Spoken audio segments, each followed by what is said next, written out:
And now, ladies and gentlemen, things are about to get rather more interesting.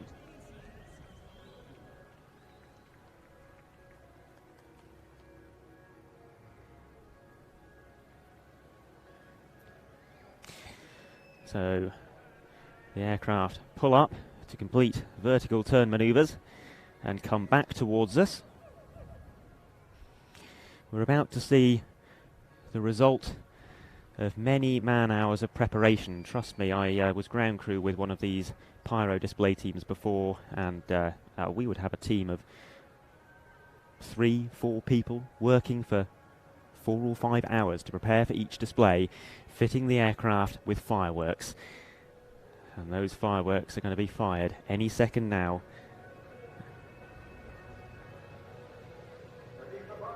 There they go.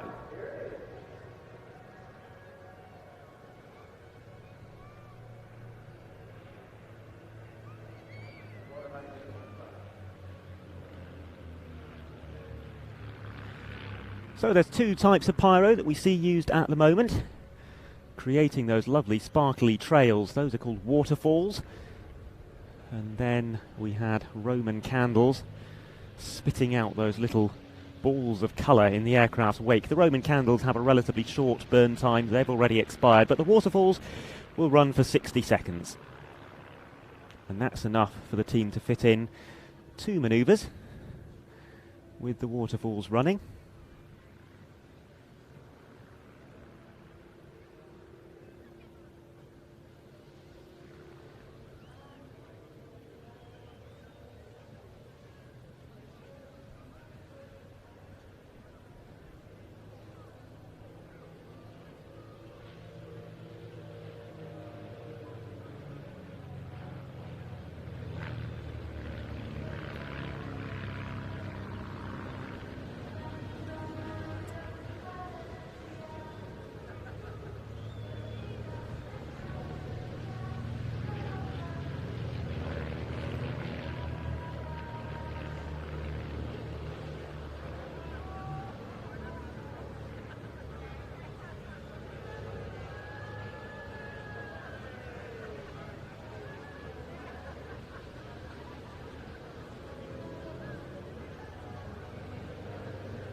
I'd like to say a very warm welcome to our latest YouTube channel member, Bruno Santos. Thank you, Bruno. It is people like you who encourage us to get out and stream these air shows for free on YouTube, and we don't do this very often, but as a special thank you on Sunday, we will be making that broadcast available to our YouTube channel members, in addition to our full subscribers over on our streaming service. RTB says, does anyone know if the BBMF is displaying again tomorrow? Yes, they are. Hopefully the 3-ship display we saw today, and also a 2-ship display, the Typhoon with the Lancaster.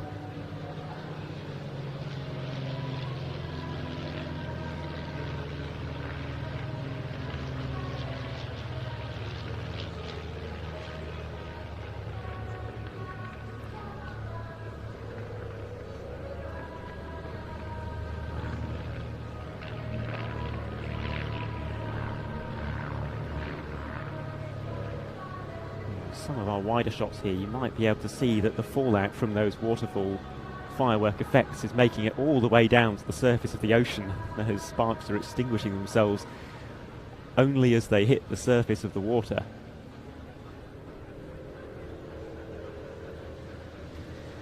And in that regard, it's a great benefit to be holding these shows over water, because that sort of pyro can potentially cause fires if it touches dry land, so there are less restrictive altitude limits while using them at over water displays than there would be if we were at an airfield.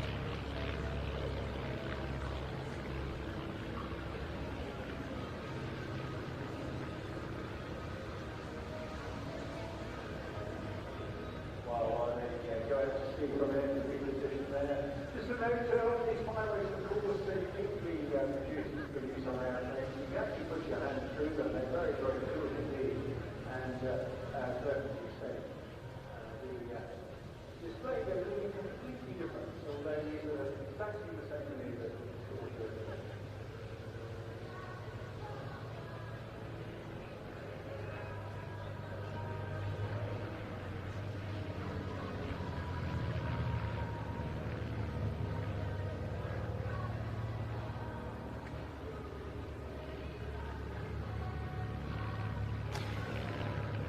I can also attest, as a former member of a ground crew for one of these teams, that it's very easy to wire up the pyro to the incorrect positions. And that might be what we're seeing here, and a reason why we've got one waterfall running rather than, well, it should either be 4 or 0 at this point. It's easily done. I've ruined displays.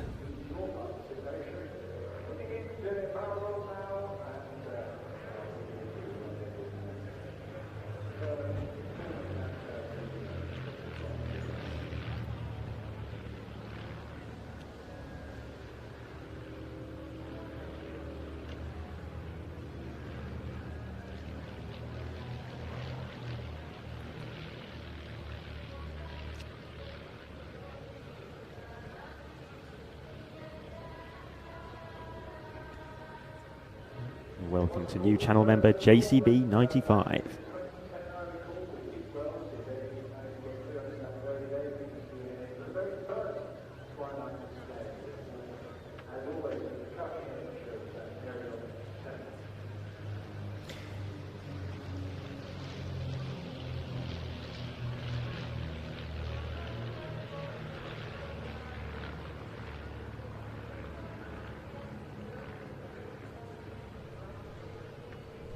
So you might be wondering, how technically does this work?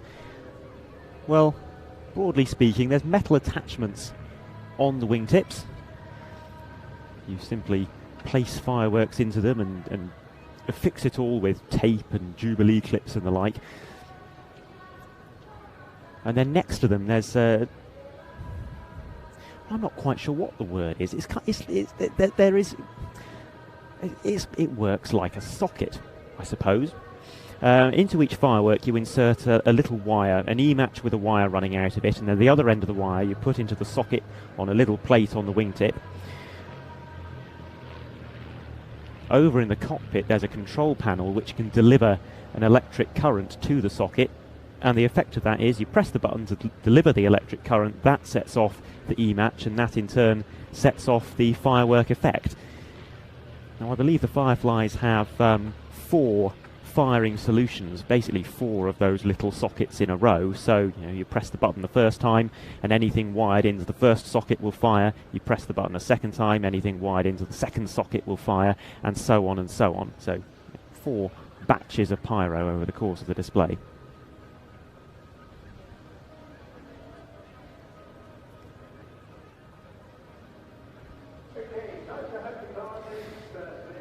Well, we have the final manoeuvre now from the Fireflies. We'll see. I've done it again. Firebirds. I said I'd do that, didn't I?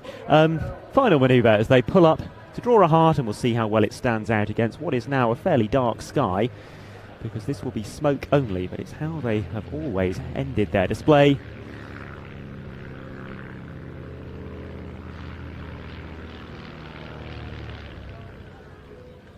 An expression of appreciation to the audience.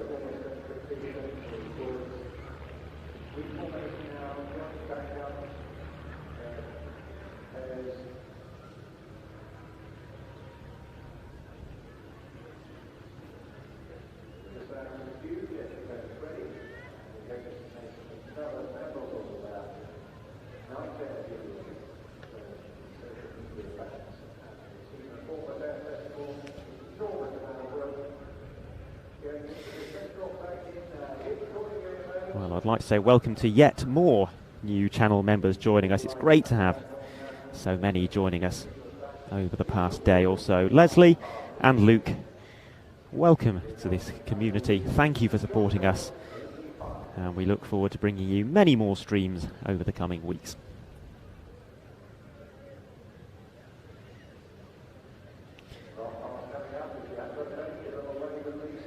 UK Lemon says the Duxford Flying Evening last weekend finishes with a similar display. It is on PlanesTV. Yes, Ian went and covered that. One of their many flying events, the 3rd iteration of their evening show, and that finished this year with a display by Airborne Pyrotechnics, which is a father and son team based in Devon. I think it's in Devon, possibly Somerset, with a pair of Grob 109s.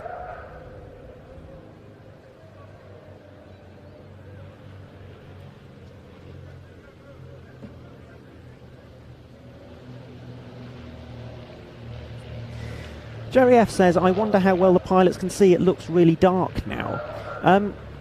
It is to an extent a bit of camera trickery. It's not, you know, we're walking around and doing our jobs here without any lights. The pilots will be able to see perfectly well for now. What is more of a challenge is when the pyrotechnics are running, the pilots will have something very, very bright in the corner of their eyes, and then something relatively dark out the rest of the window. So having your eyes kind of adjust to both so that you're not dazzled by the bright pyrotechnics and you can still see what's going on out of the window.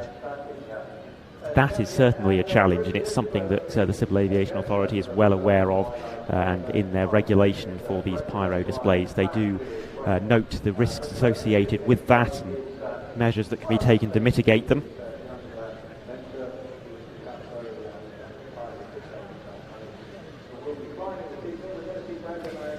Silva asks what time today's display finishes. Well, we're expecting the last act of the day will be a jump by the Tigers parachute display team. They are due to start in around about 15 minutes. We've got 2 acts remaining, Otto the helicopter followed by the Tigers.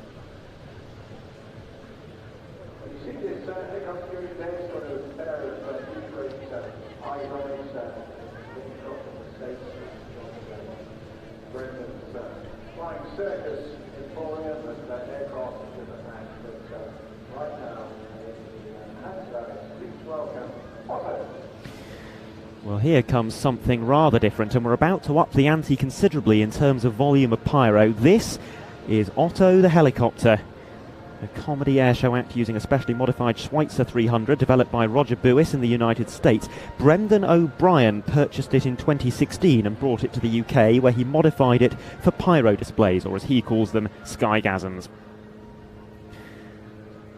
As part of that night show, this aircraft fires 2,500 pyrotechnic shots over the course of about 5 minutes. It's locked in fierce friendly competition with Scandinavian airshows Grum and AgCat as to who can launch more pyro.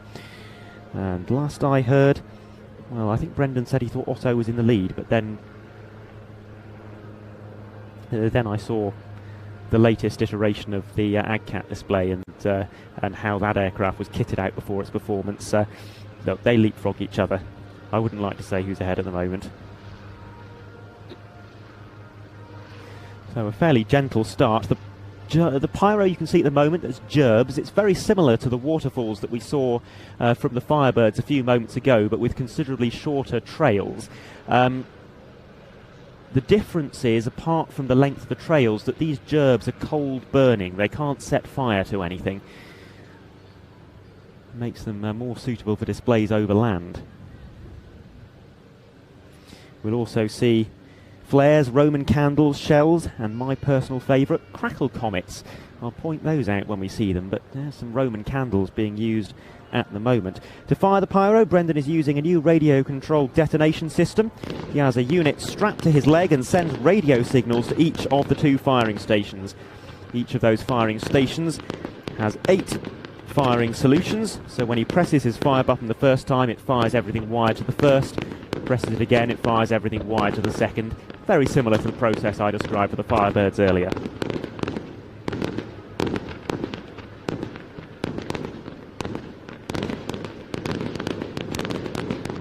And there are the crackle comets. They're the sort of white trails that were spinning around in spirals. Still firing now.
Utter madness, isn't it? I should just say Brendan's very keen for me to point out that his company, Pilots of the Purple Twilight, doesn't just provide air displays at public events. He also does daytime chopperbatics routines in this very aircraft. And he's purchased a... Actually, I'm not sure. He also does private parties, weddings, bar mitzvahs, and funerals as well. Not a firework display at a funeral necessarily, but he can dispense ashes from the aircraft.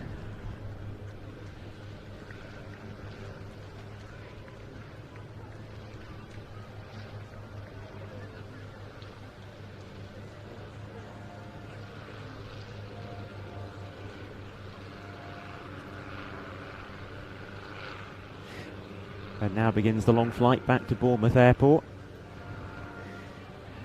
where the work will immediately begin on rearming the aircraft for tomorrow's display.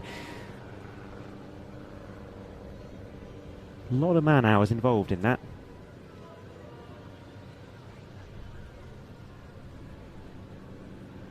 George Stone asks, could you put fireworks on a Typhoon, or am I being silly? Well, a Typhoon could fire flares, and I suppose they're fireworks in a way. Actually, I have seen one jet aircraft, civilian operated, that have been modified with attachments for firing pyro. I'm sure it's not impossible to apply the same theory to a Typhoon. That was a TS-11 Iskra.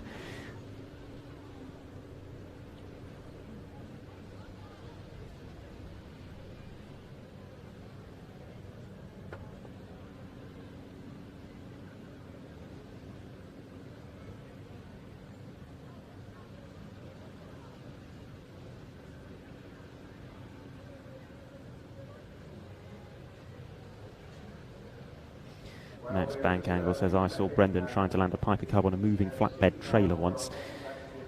The loony. Yes, well, that was it's actually a display that I never got to see in person. I always wanted to see it. I saw him flying his Cub for his crazy flying routine. Unfortunately, he's sold that aircraft now. It had a great smoke system. It could fire pyro. Clipped wings for improved roll rate.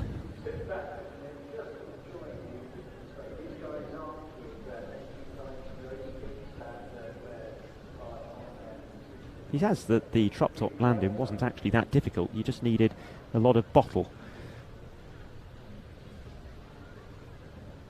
But in his words, if you can land on a 6-foot wide bit of runway, you can land on top of a moving trailer, as long as you can hold your nerve.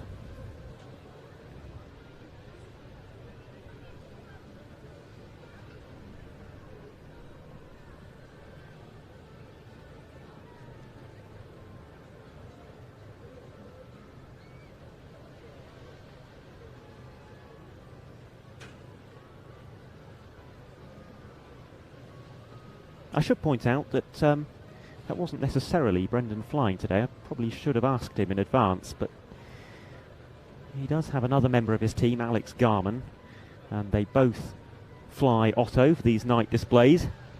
Actually, Alex's debut public night display was here at Bournemouth last year. Alex is currently in the process of learning the art of daytime chopperbatics, so he can share that work with Brendan as well.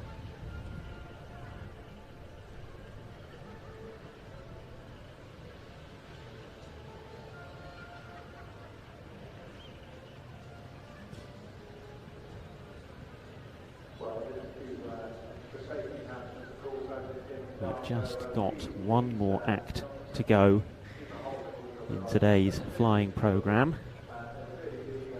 which is the Tigers parachute display team.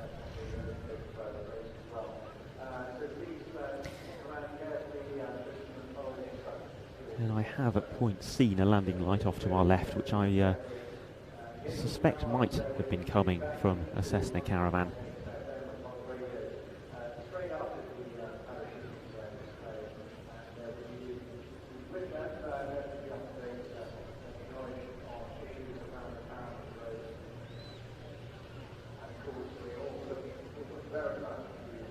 So we are going to probably skedaddle fairly quickly.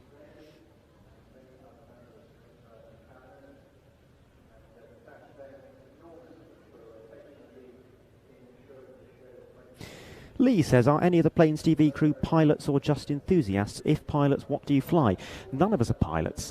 Be lovely if we were. It's an expensive business, flying. No, I personally find I could do more interesting things by leeching off people with aeroplanes I could never afford. So that's kind of my logic.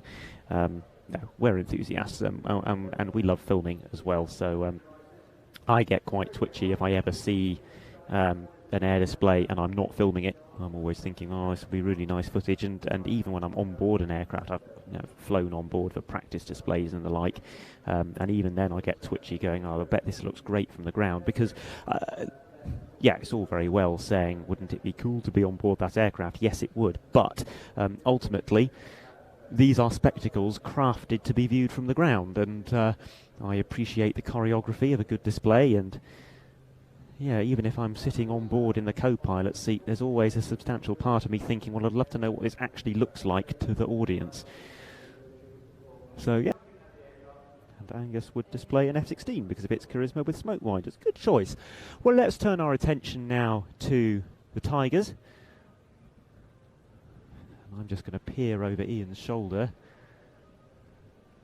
And there's our answer. Jumpers lighting their fireworks while still aboard.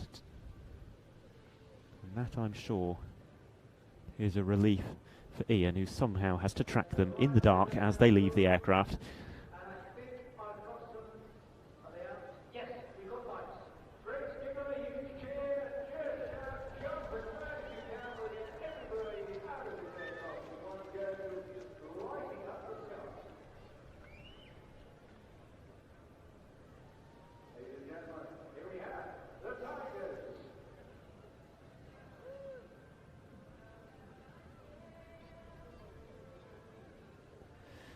Here we have the free-fall element of the display, and I've got to say that's quite dramatic. And subsequent to this, we're expecting to see some canopy relative formation work. That is the parachuting term for some extreme close formation flying.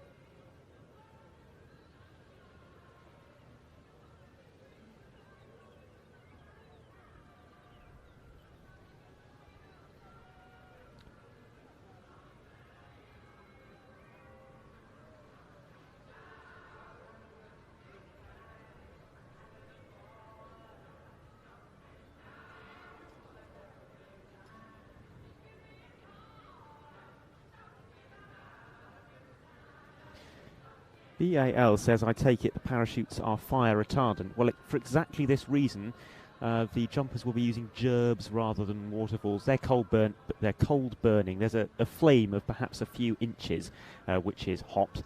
But other than that, you can pass your hand through the sparks quite safely, and it's not going to feel hot. They're basically stage fireworks. They can be used indoors, so they're not going to cause damage to either the canopies or to the jumpers themselves.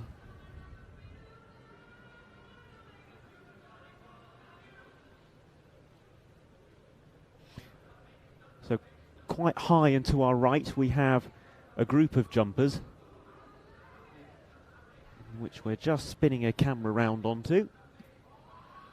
And this is that relative formation work that I was describing earlier. We're expecting to see this group descending towards us in a steep dive and then breaking apart at the last moment.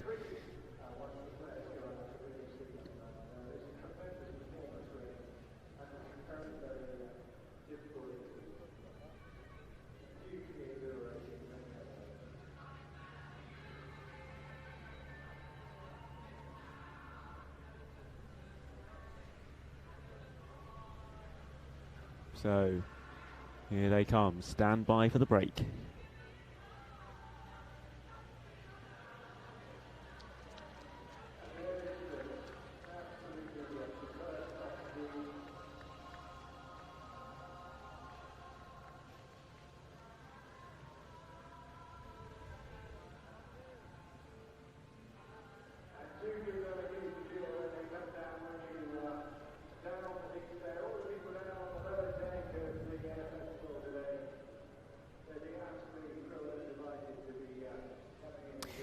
Steve Pleasance asks, what is the discount code, please?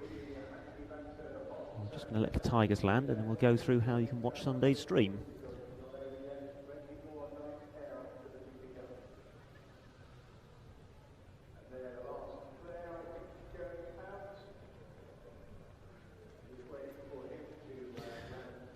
So with the Tigers all down, just going to remind you that we are streaming tomorrow for free here on YouTube. Sunday is going to be available exclusively to YouTube channel members and to subscribers to our streaming service watch.planestv.com. I'm sure you are all familiar with what that is by now, but just to remind you, it's normally £10 a month, but we do have a discount code available this weekend. The code is Bournemouth, capital B, and the rest is lowercase.